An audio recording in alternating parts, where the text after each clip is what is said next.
सुंदरबन नाम के जंगल में बहुत सारे पक्षी रहते थे।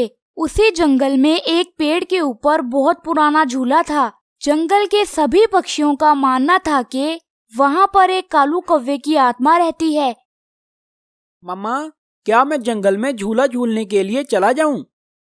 नहीं नहीं बेटा, तुम्हें कितनी दफा मना किया है कि तुम वहाँ पर नहीं जाओगे। वो झूला श्रापित है। अगर तुम वहाँ गए तो कालू कौवे की आत्मा तुम्हें मार देगी।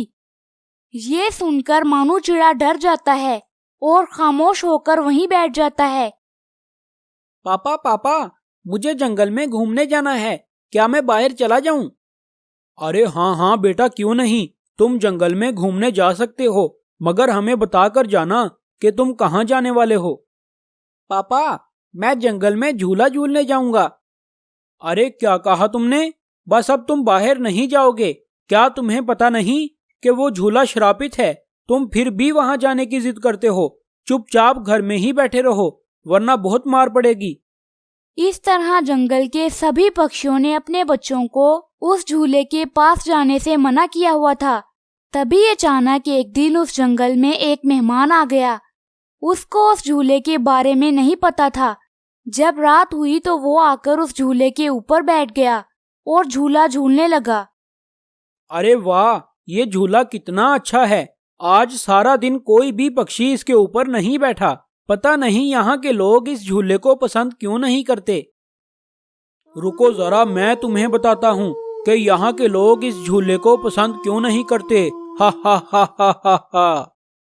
अरे बाप रे, ये तो कालू कौवे की आत्मा है। मतलब इसके बारे में जो कहानी सुनी थी वो सच्ची थी। हाँ हाँ, बिल्कुल सच्ची थी।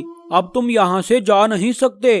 तुम आए तो अपनी मर्जी से हो, मगर जाओगे मेरी मर्जी से, वो भी मरने के बाद। हा हा हा हा हा हा हा। कालू कौवे की आत्मा ने जादू के साथ कौवे को वहीं पर बांध दिया था, इसलिए वो भाग नहीं सकता था। तभी अचानक उसने शोर मचा दिया। बचाओ बचाओ, इस दुष्ट आत्मा ने मुझे पकड़ लिया है, कोई मुझे बचाओ। कबूतर की आवाज सुनते ही जंगल के सभी पक्षी वहां पर आ गए। तभी मिट्ठू तोते ने एक छुरी के जरिए उस झूले को काट दिया और कबूतर नीचे गिर गया। अरे मूर्ख तोते, अब मैं तुम्हें छोड़ूंगा नहीं। अब तो मरने की तुम्हारी बारी है, चलो तैयार हो जाओ। तभी टूनी चिड़िया ने एक मशाल जलाकर उस झूले के ऊपर फेंक दी। जैसे ही उस झूले को आग लगी तो वो झूला और कौवे की आत्मा दोनों जलकर नष्ट हो गए। प्यारे दोस्तों, आप लोगों का बहुत बहुत धन्यवाद। आप लोगों ने मेरी बहुत मदद की। अगर आप ना आते तो ये दुष्ट आत्मा मुझे मार ही देती। कोई बात नहीं कबूतर भैया, आप हमारे जंगल में मेहमान हैं और आपको नहीं पता था कि उस झूले पर नहीं बैठना, इसीलिए आप उस पर बैठ गए थे। आपकी मदद करना तो हमारा फर्ज था। सुंदरबन नाम के जंगल में बहुत सारे पक्षी रहते थे। उसी जंगल में एक टूनी चिड़िया अपने बेटे मानू चिड़े के साथ रहती थी। वो दोनों बड़े ही गरीब थे और जंगल से लकड़ियां काटकर अपना गुजारा करते थे। मामा, हमारे घर में तो खाना फिर से खत्म हो गया है, अब हम क्या करेंगे? मानू बेटा, मैं बहुत ज्यादा बीमार हो गई हूँ। अब मुझसे और ज्यादा लकड़ियां नहीं काटी जाती। अब तुम्हें ही जंगल जाकर लकड़ियां काटनी होंगी, उसके बाद ही हमारे घर में खाना आएगा।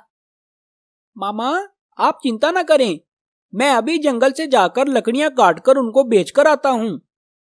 ठीक है बेटा, तुम चले जाओ, मगर एक बात का ख्याल रखना, तुम जब भी किसी पेड़ को काटने लगो तो पहले उससे अनुमति ले लेना।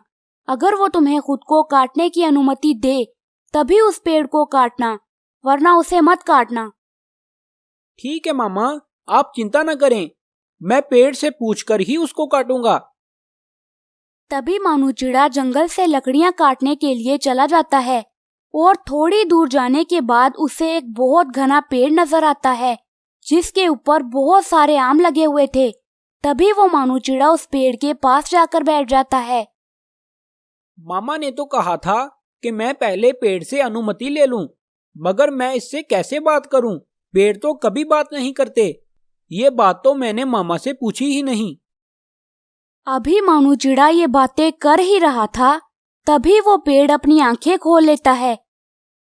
अरे चिड़िया के बच्चे, तुम यहाँ पर क्या करने आए हो और तुमने ये कुल्हाड़ी क्यों पकड़ रखी है? अरे पेड़ भैया, आप तो बातें भी करते हैं। अरे मूर्ख चिड़िया के बच्चे, जंगल के सभी पेड़ बातें करते हैं। मुझे लगता है कि तुम आज से पहले कभी घर से बाहर नहीं निकले। जी पेड़ भैया, मैं सच में आज से पहले कभी घर से बाहर नहीं निकला।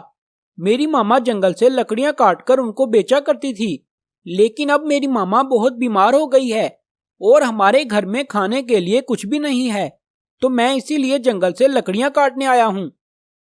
अच्छा तो ये बात है, मगर तुम लकड़ियां काटकर करोगे क्या?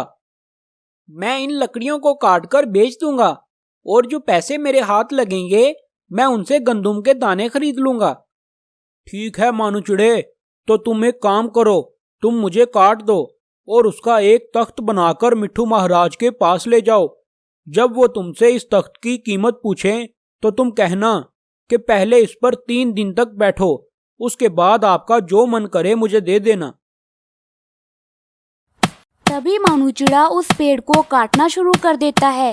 थोड़ी ही देर में वो उस पेड़ को काटकर एक बड़ा ही सुंदर तख्त बना देता है और उसको उठाकर मिट्ठू महाराज की तरफ चल पड़ता है। थोड़ी ही देर में वो मिट्ठू महाराज के महल में पहुंच जाता है। अरे मानू चिड़े, ये इतना सुंदर तख्त तुमने कहाँ से लिया? मिट्ठू महाराज, ये तख्त मैंने आपके लिए बनाया है और ये मैंने खुद अपने हाथों से बनाया है। अरे वाह, ये तो बड़ा ही सुंदर है। बताओ ये तुम मुझे कितने में बेचोगे? मिट्ठू महाराज, आप इस तख्त के ऊपर 3 दिन तक बैठें, उसके बाद आपका जो मन करे मुझे दे देना। मिट्ठू महाराज मानू चिड़े की ये बात सुनकर बहुत हैरान हो जाता है, मगर वो उस तख्त पर बैठ जाता है और मानू चिड़ा वहां से चला जाता है। तभी थोड़ी देर बाद मिट्ठू महाराज का सैनिक कालू कौवा उनके लिए जूस बना लाता है।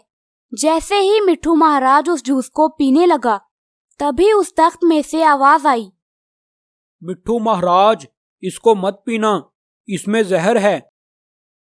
तभी मिट्ठू महाराज ये बात सुनकर फौरन रुक जाता है और वो कालू कौवे की तरफ देखता है। अरे दुष्ट कौवे, क्या तुम इस जूस में जहर मिलाकर लाए हो? नहीं नहीं मिट्ठू महाराज, ये आपसे किसने कह दिया? मैं ऐसा कभी नहीं कर सकता। अच्छा अगर ये बात है तो चलो तुम इस जूस को पी लो। ये बात सुनते ही कालू कौवा वहां से भाग जाता है।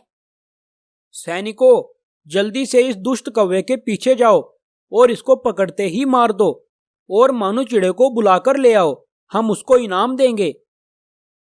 तभी वो सैनिक कालू कौवे के पीछे लग जाते हैं।